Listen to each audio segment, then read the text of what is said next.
আমরা সংবাদ প্রচার করছি যে নন স্যাটেলাইট মুক্ত অসময় টিভির পক্ষ থেকে আপনাদেরকে স্বাগত। কিছুক্ষণ আগে জানা গিয়েছে যে অন্তর্বর্তীকালীন সরকার হিসেবে ঘোষণা করা হয়েছে ডাক্তার মোহাম্মদ ইউনূসকে, এবং সেই সাথে জানা গিয়েছে যে আওয়ামী লীগের কিছু নেতাকর্মীরা এবং বিরোধী দলের কিছু পাতি নেতাকর্মীরা তারা বলছে যে আমরা ডাক্তার মোহাম্মদ ইউনূসকে চাই না এবং অন্য কোনো সরকার গঠিত হোক, আমরা এটাই চাই।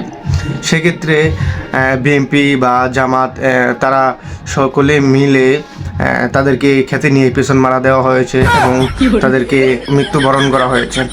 এবং তারা যারা জামাতের এবং বিএনপির নেতাকর্মীরা তাদেরকে পিছন মারা হয়েছে এবং তারা বলছে যে এরা আজকে রাত 4টার দিক দিয়ে ঠাড়া পরে মারা গিয়েছে।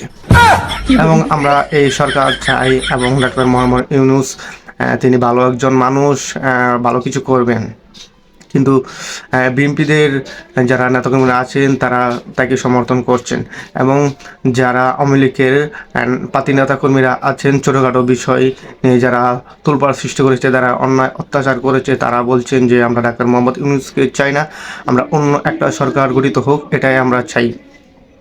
আর না হতে আমাদের মাননীয় প্রধানমন্ত্রী শেখ হাসিনা আবার আসবে এবং আমরা চাইলে তাকে আবার আনতে পারি। এবং সেই সাথে আরও জানা গিয়েছে যে যারা আওয়ামী লীগের নেতাকর্মীরা আছেন তারা খুবই পলাতক এবং তাদেরকে নাকি পিছন মারা হচ্ছে, যেখানে পাচ্ছে সেখানেই পিছন মারা হচ্ছে। এবং আমরা সেই সাথে আরও জানা গিয়েছে যে ডাক্তার মোহাম্মদ ইউনূস নাকি সুদখোর হিসাবে তারা প্রমাণিত করছেন এবং সুদখোর হিসাবে তারা দেখছেন। সেই সাথে বিএনপি যারা নেতাকর্মীরা আছেন তারা উত্তরে বলেছেন আওয়ামী লীগ যারা আছে তারা যে আগে অন্যায় অত্যাচার করেছে সেটা হয়তো সুন্নতি কাজ করেছে এবং তারা ভালো কাজ করেছে।